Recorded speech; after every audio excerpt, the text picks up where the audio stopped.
Okay. Hello? Okay. Hello. I read your book during my campaign. I started campaigning in 2006, and I read it because someone on the left gave it to me, and someone on the right gave it to me, unbeknownst to either one of them. And so I thought that was a sign. So I read it, and I took it to heart, and here's my question. Consultants have told me that to simplify my message, that I have to do one thing or the other. And I think what you're telling us begs this question, because is the electorate actually paying attention? Are they able to digest a complex message? I believe they are, but I've fought with consultants to say my message, to speak my message, because it is a little bit complex and it doesn't fit a particular pigeonhole. So if you could respond to that, I'd appreciate it. Thanks, Joe. I appreciate that, and thank you for the comment on Independent Nation, too. I believe the American people are smart. It seems like a lot of the professional partisans think we're stupid. And let's not underestimate the position from which they speak, too. They don't want to have to rewrite the rule book. Why would they want to make their jobs more difficult?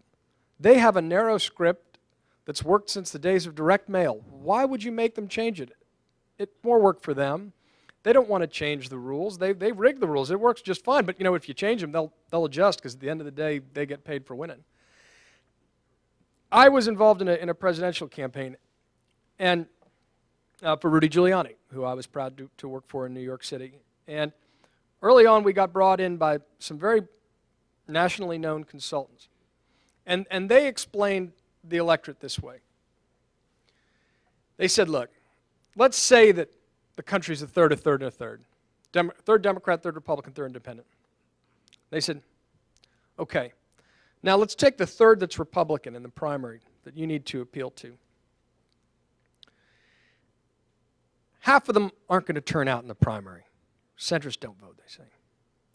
So you need to concentrate your message, your sales job, which is a really cynical way of viewing democracy, I think, but to that 15% on the far right. And I sat there seething, because you're talking about running for President of the United States of America, to represent all Americans. And they have just quickly, blithely, and by rote written off 85% of the American people. And we wonder why we're so divided. We wonder because they're not looking out for the national interests, the professional partisans. Politics has become obsessed and dominated by the special interests, not the national interests. And that's what's frustrating everybody so much. They understand that we need to put patriotism over partisanship in America. They understand that we need to put the national interest over special interests. But the parties have been hijacked by politicians and pundits who fundamentally don't agree with that worldview because it's not in their immediate self-interest. They want to keep the country polarized because that's how they profit, personally or politically. Very literally profit. And that's why it's so important to stand up and say stop. To say in that meeting, hey, you just wrote out 85% of the American people. But nobody does that in those meetings because they are kind of intimidated into silence. You know, I'm reminded recently of something in my first book about Margaret Chase Smith, who stood up to one of the original wingnuts, Joe McCarthy. And we need to remember sometimes that, you know, the wingnuts aren't just eccentric fringe on the, you know, the color of the landscape.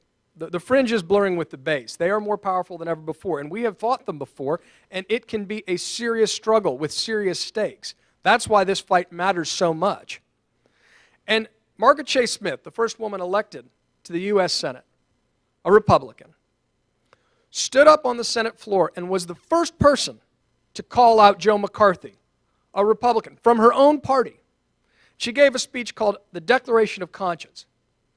And she essentially said, there comes a time when we need to shed our intimidated silence. And that's what's happened, is that many of us, even in politics, have been intimidated into silence. Because the folks screaming on the other side dominate the debate. And it doesn't seem like there's anyone with you who's got your back in the center. But the reality is that the numbers are on our side. The American people and the American tradition is on our side. So that's why it's so important to stand up, to call out the extremes on both sides, because we've got the numbers, folks. Our politics may be hijacked, but we are not as deeply divided as we think. And that's the hopeful message. So thank you.